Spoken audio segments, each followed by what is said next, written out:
Hello, in this video I'm going to show you how you can perform the hard reset of your Skullcandy earbuds. And first, grab them like that to be able to see these indicators, and also put your fingers on this logo, because we are going to press on the both buttons.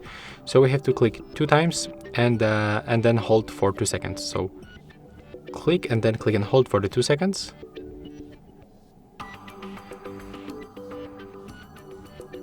So one more time. Let's repeat. Click, click, and then click and hold.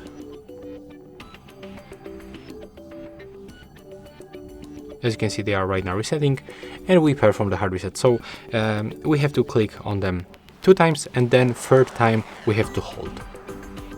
And that's how we can perform the hard reset. That's all for this video. Hope you like it.